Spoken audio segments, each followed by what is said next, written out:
The hammer hit the wood harder than it needed to.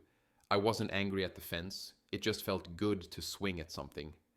A few of the boards had come loose after last week's storm, and I figured if I didn't fix them, no one would. That's how it always was. If something broke, I patched it.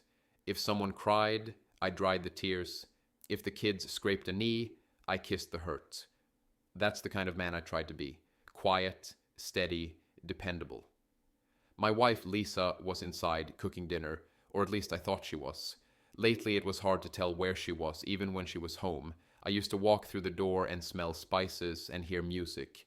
Now it was silence and leftovers. It had been like that for a while, but I kept telling myself marriages go through dry spells.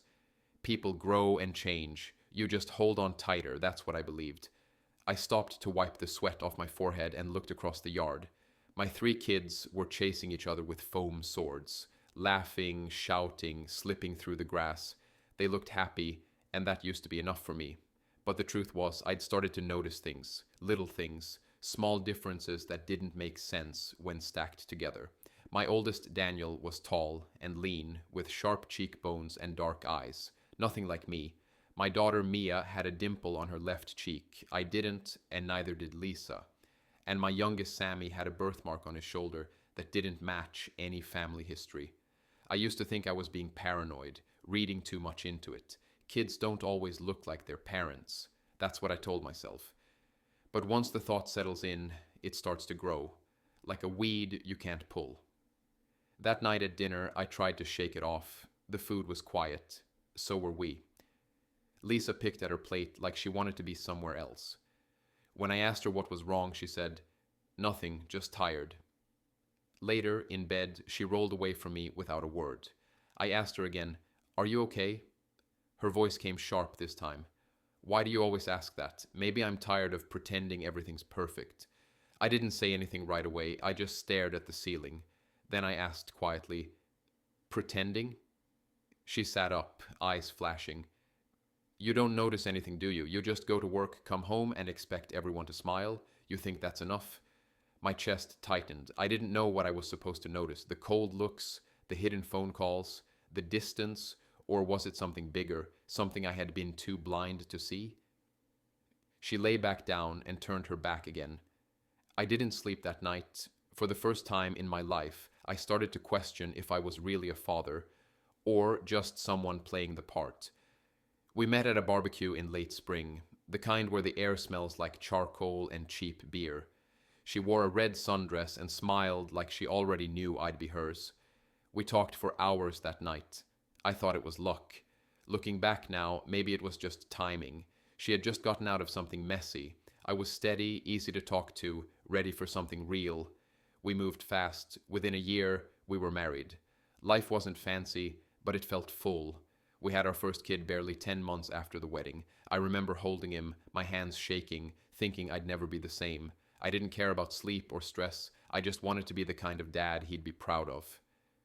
Then came our daughter, loud and stubborn, just like her mother.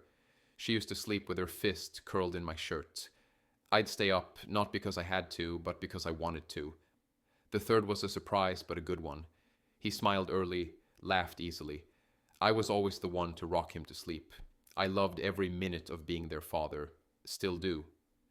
But then came the cracks. It started with distance, small things like quick glances between her and her phone, hushed laughter during late calls, or the way she'd leave the room when certain messages popped up. I tried not to think much of it. People need space. Marriage isn't glued together by constant attention, or so I told myself. But that voice inside started whispering, the one that said, "Something's off. Pay attention." One afternoon, she left her phone on the counter while she stepped into the shower. She never did that before. It lit up with a message, just a few words in the preview. "He still doesn't know." I picked it up. The rest of the message was gone, deleted. I stood there staring at the blank screen, feeling cold all over. It could have been anything. It could have meant nothing, but I knew it didn't. It meant exactly what it sounded like. Later that night, the house was quiet. She was asleep beside me, breathing soft and steady. I lay there wide awake, listening to the fan spin above. My eyes drifted toward the hallway. The kids' doors were all closed, safe, peaceful, trusting. I thought about Daniel's eyes, how dark they were, about Mia's dimple, about Sammy's birthmark. I thought about the math, dates, memories, things that didn't quite line up when you added them together. I closed my eyes tight, hoping the thoughts would stop. They didn't. They only got louder. The website was easy enough to find, a clean layout, bold letters across the top. Find out the truth. Clicking through the options felt like crossing a line I wasn't sure I could come back from. Each kit promised accuracy, privacy, fast results, all things I wanted, none of them I was ready for. The screen asked, "How many tests?" The number 3 stared back like a dare. A single click. That was all it took. Credit card, address, submit, done. The confirmation email hit the inbox before the page even finished loading. My heart didn't beat faster, it slowed, heavy, thick in my chest. This wasn't a test I wanted to take, it was one I needed to, the kind of need that comes with a pit in the stomach and a silence in the house that won't leave, even when everyone's laughing. The kits arrived 2 days later, plain white envelopes with small labels and sterile instructions. The box said it was for peace of mind, but it felt more like the first cut of something deeper. The directions were simple, just a cheek swab. The hardest part was everything else. Timing, privacy, the feeling that I was betraying someone even though I might have been the one betrayed all along. The samples came from little moments. Daniel's toothbrush still damp after brushing, Mia's hairbrush, with a few long strands twisted around the bristles, Sammy's juice cup, where his mouth had pressed against the plastic just minutes earlier. Each item went into its own little bag. Labels, barcodes, seals, everything precise, everything cold. They sat on the kitchen table for a few hours before I could bring myself to seal them. Each one stared back like a piece of my soul tucked into plastic. My hands trembled slightly as I placed them back into the envelopes. The walk to the mailbox wasn't long, but it felt endless. One after another, the envelopes slid in, hitting the bottom with a soft thud that echoed louder than any scream. The red flag on the mailbox rose slowly, like a surrender. The drive that followed had no destination. Roads blurred into each other as the radio stayed off and the engine hummed beneath the quiet. Trees passed like thoughts, bare and motionless. At one point, I pulled into an empty parking lot and just sat there. No phone, no music, just me and the slow ache that had taken root somewhere behind the ribs. A part of me still hoped the results would prove me wrong, that the doubts were just fear in disguise. But another part, the one that noticed the message, the distance, the timelines, already knew. The truth was out there now, somewhere between that mailbox and a lab in another state. All I could do was wait. 3 envelopes, all the same, thin, white, official.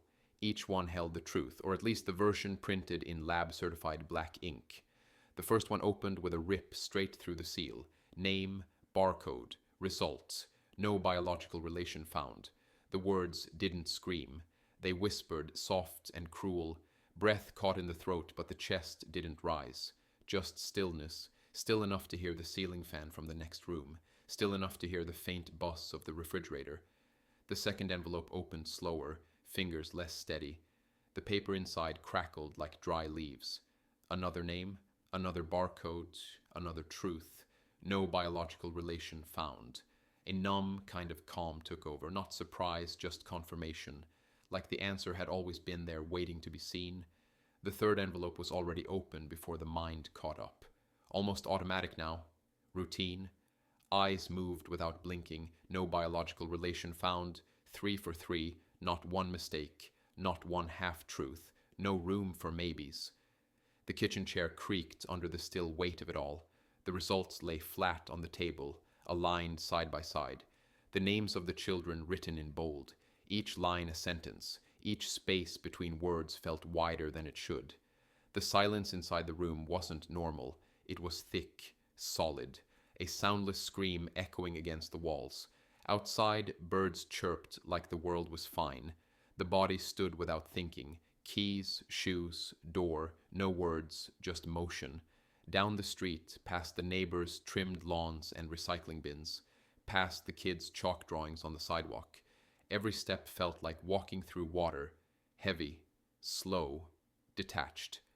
The small dock behind the park stretched out into the lake, old weathered boards beneath worn boots.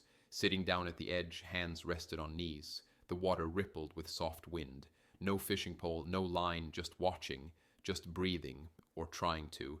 No anger came, no tears, not even denial, just a strange kind of emptiness, not hollow, not broken, just full of something that had no name yet. Time passed without keeping track. A dog barked in the distance, somewhere a car horn, someone laughed across the water. Eventually, the sun moved. Lower in the sky, orange light scattered across the lake, turning the water gold. It should have been beautiful. It almost was. But even beauty couldn't touch what had already turned cold inside. The walk back felt shorter. The mailbox still stood where it always did. The swing set in the yard still creaked with wind. Inside, the lights were on. The house looked the same, but everything was different now, and it wasn't going to be fixed. The plates were still in the sink, water running low. The clock on the wall ticked loud in the quiet. Shoes were by the door, jackets gone. The kids wouldn't be back until morning. She sat on the couch, scrolling through her phone like it was just another night. Legs tucked under her, blanket over her lap, eyes half focused. She didn't look up when the footsteps stopped in front of her. A pause, then, "We need to talk." She glanced up, then set the phone down slowly. Her face changed, not surprise, not curiosity, just stillness. The kind that comes when someone knows what's coming, but hopes it doesn't arrive. A folded paper was placed on the coffee table. One of the test results. Just one was enough. "I know," said flatly. She stared at it, lips parted, no questions, just silence. "How long?" came next. The answer came in pieces. A year here, a slip up there, another during a work trip, then one more. Always an excuse, always a reason it didn't mean anything. Words spilled out like she was racing to empty the guilt before it crushed her. "You were always so kind. Too kind.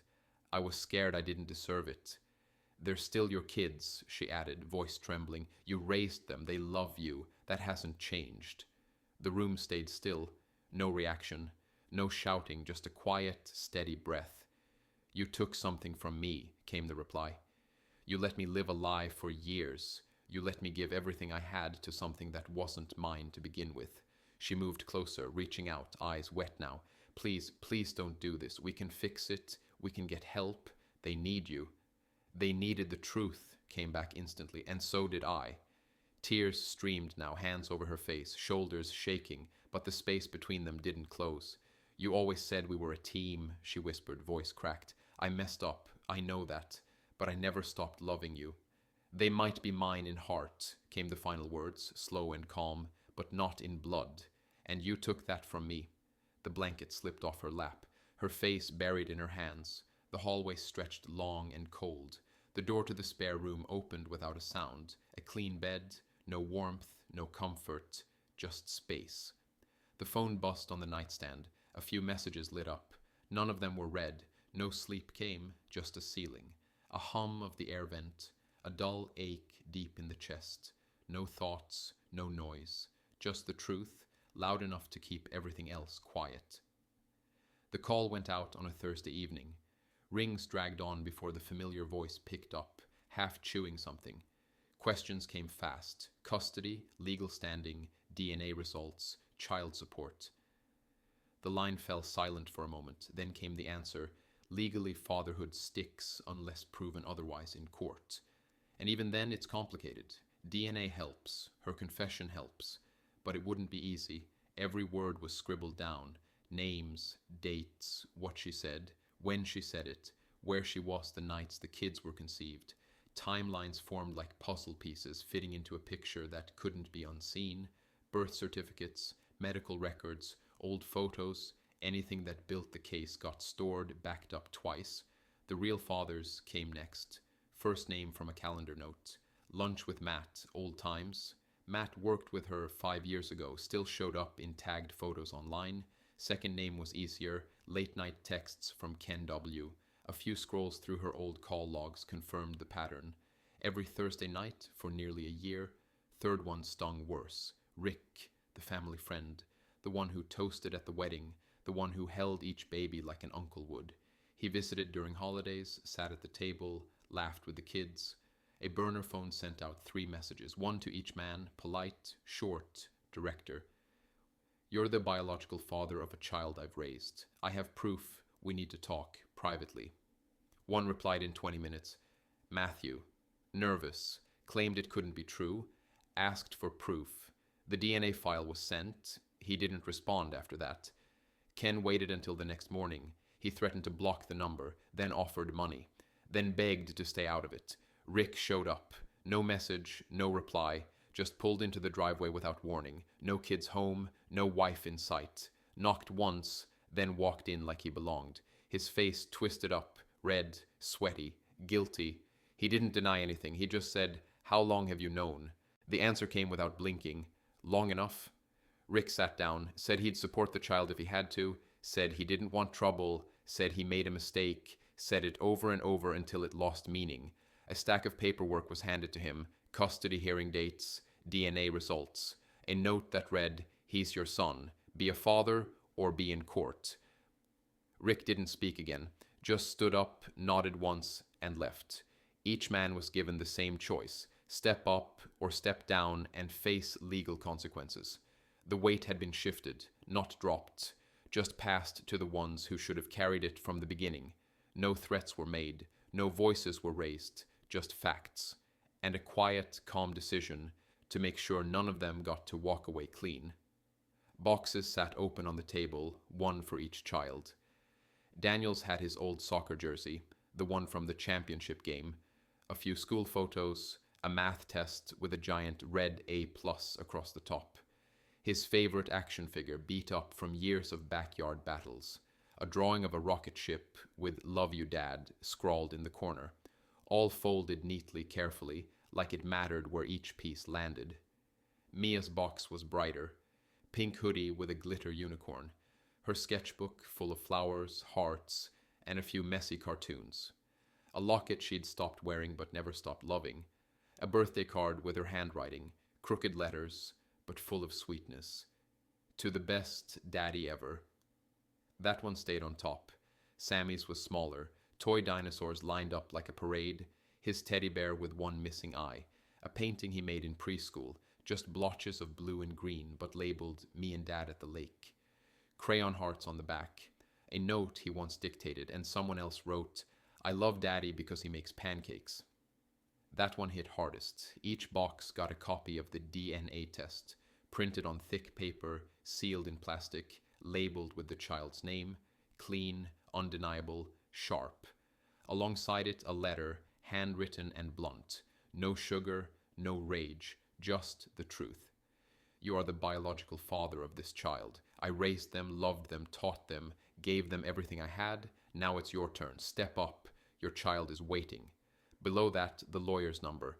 Nothing else. No name, no return address, no signature, no need for it. The truth didn't need an introduction. Boxes sealed with care, tape pulled tight around each edge, labels printed at the library, addresses taken from quiet searches and public records. One to Matt, one to Ken, one to Rick, all marked private and confidential, dropped off after sunset when the street was empty and the air still, one box at a time, placed gently in the mailbox chute. Metal clanked shut after each drop, final, solid, done. The post office lights flickered above, humming in the silence. No crowd, no one watching, just 3 boxes moving through the system, ready to land in the hands that had once walked away.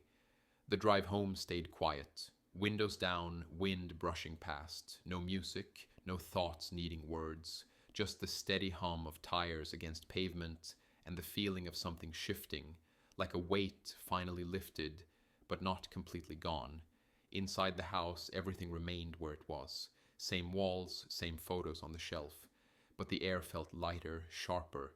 The first real breath in days came not from relief, but from resolution. 3 men were about to receive more than cardboard and paper. They were about to receive responsibility, and this time no one would be able to pretend it didn't belong to them. The phone buzzed on the counter again and again. Each call made her flinch. First it was Matt, then Ken, then Rick. Voices raised on the other end, confused, angry, denying, demanding explanations she didn't have. She tried to keep her voice low, tried to hide in the bedroom with the door shut, but the walls weren't thick enough. Every few minutes, another call, another voicemail, another piece of the lie crumbling in her hands. Then came the knock, hard, fast, unapologetic. Rick stood outside, jaw clenched, eyes wide, breathing like he'd just run the whole way there. His car sat crooked in the driveway, door still open. He didn't wait to be invited in, pushed the door open and stepped inside, shouting before it even closed behind him. What the hell is this? Are you insane? Sending boxes like that? What kind of game are you playing? A phone camera was already recording before the second sentence left his mouth. Calm hands held it steady. No reaction, no words, just the lens catching every movement, every threat, every flinch. She rushed out from the hallway, hands out, eyes panicked. Rick, stop, please stop. Not here, not like this. But he didn't stop. He paced the living room, pointed fingers, kicked a chair leg, muttered curses under his breath. He grabbed the envelope from his back pocket and threw it onto the floor. DNA results spilling out, face red, trembling. You said he didn't know. You said we were careful. Now I've got a lawyer. Calling me and my wife's packing bags. What did you do? Silence met his rage. A hand reached down, picked up the envelope, tucked it away without a word. The phone screen blinked. Recording saved, time stamped, backed up. Rick stormed out minutes later, tires screeching as he pulled away. She sat on the couch, head in her hands, sobbing without sound. Shoulders shaking, mascara smudged. Please, I don't show anyone that. Don't go public. Don't ruin me. The answer was quiet. No threat, no yelling. It's already ruined.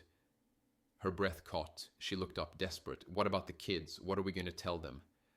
I'll handle it. She reached out, fingers brushing the air. Are you really going to leave? I already did. A bag waited by the door. Packed that morning. Just the basics. A spare shirt, a phone charger, toothbrush, wallet. Nothing sentimental, nothing that couldn't be left behind. Keys in hand, one last look at the house. The laughter that used to echo in it now replaced with nothing but echoes of what had been. The front door clicked shut. Later that evening, a message lit up the phone. Dad, where are you sleeping tonight? Another followed. Why didn't you come home? The replies took time, every word chosen carefully. I'll explain soon. I love you, always. The three of them sat on the couch, lined up in a row like they used to when watching cartoons on Saturday mornings. Daniel kept his arms crossed, eyes fixed on the floor. Mia had her knees pulled to her chest, chin resting on top. Sammy swung his feet off the edge, not quite reaching the ground. The words came slowly, carefully, without heat. No raised voice, no blame, just truth. Things are going to change, not because of you, because of choices that were made. Daniel looked up first, sharp and guarded. So it's true? About Mom? No hesitation, no soft edge, just the question hanging heavy in the room. A small nod was enough. He looked back down, jaw tight. Mia's eyes filled instantly.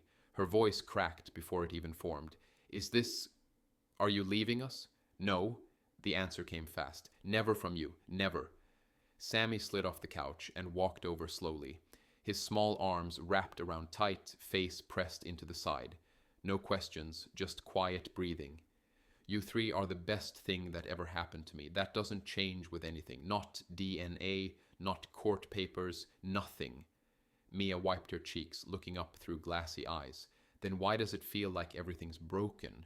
Because someone broke the trust, but not the love. Daniel finally uncrossed his arms, voice low. I knew something was off. I didn't want to believe it, but I knew.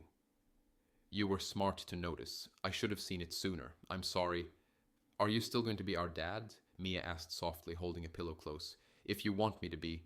That's not something I'll ever stop wanting, but it has to be your choice. Sammy looked up from the hug. Can we still go fishing? Every weekend if you want. We'll even bring the old radio. Daniel shifted in his seat, the edge in his eyes softening. What happens now, like with court and stuff? There's going to be a hearing. People are going to ask where you want to live. You don't have to decide right now, but your voice matters. Mia shook her head. I want to stay with you. Daniel followed. Same. Sammy looked back and forth. But what about Mom? She'll always be your mom. That doesn't change. You can love both of us. You don't have to pick sides. Silence stretched for a minute. Then Daniel stood up and walked over. One arm reached around the back. Mia joined a second later, burying her face into the side. The hug didn't need words. When it finally broke, the tears had dried and the air felt clearer. "You're still Dad," Mia whispered. "You always will be." "Yeah," Daniel added. "Doesn't matter what paper says." A smile cracked through the heaviness. "Then that's all I need." Courtroom lights buzzed above, casting a dull glow over rows of wooden benches. Papers shuffled, voices murmured, shoes tapped impatiently on the floor. The judge read over the files slowly, glasses low on his nose, eyebrows pinched together. The DNA results, the confession, the custody requests. One by one, each piece laid out like a puzzle that solved itself. Final ruling echoed through the room. Primary custody granted, minimal child support required. House remains with the father, no alimony. Visitation rights approved for the mother, supervised if needed. No contest from her side, not anymore. Outside the courthouse, she stood alone. Purse clutched tightly, hair blowing in the wind. No more pleading, no more yelling, just silence. The kind that settles after you've lost something you thought you could keep. She didn't look back when she walked to her car. The door closed, the engine started. She drove away without a word. The movers came that weekend. Boxes stacked at the edge of the driveway, labeled in black marker, kitchen, bedroom, miscellaneous. She signed the final paper with a quick flick of the pen, barely making eye contact. The kids stayed inside, watching through the window. Not out of curiosity, just making sure it was real. By Monday, her room was empty. The fathers she left behind responded in their own ways. Matt called once, asked about Daniel, promised to try to send a birthday card, maybe meet over coffee. Nothing solid, just words hanging in the air. Ken disappeared. Disconnected his number, deleted his accounts, no trace. Rick showed up twice, once with a gift, once without. Said he wanted to help, said he didn't know how. The door never stayed open long for him. Work hours filled the days. Tools, tasks, repairs. The hands stayed busy even when the mind wandered. Weekends turned quieter, not empty, just simpler. Breakfast with the kids, walks around the block, movie nights where no one checked their phones. The sound of laughter returned, not forced, just honest.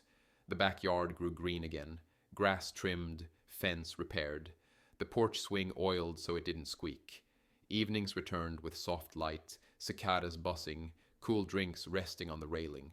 One evening, as the sun dipped low behind the trees, the porch creaked with a familiar weight. Feet up, hands resting in the lap. The house behind sat quiet, but full. A different kind of full. Not loud, not perfect, but whole in a new way. The sky faded from orange to deep blue. Stars poked through one by one. A soft breath. "She broke me," the thought whispered quietly, but I didn't break. I found truth, and now I've got peace.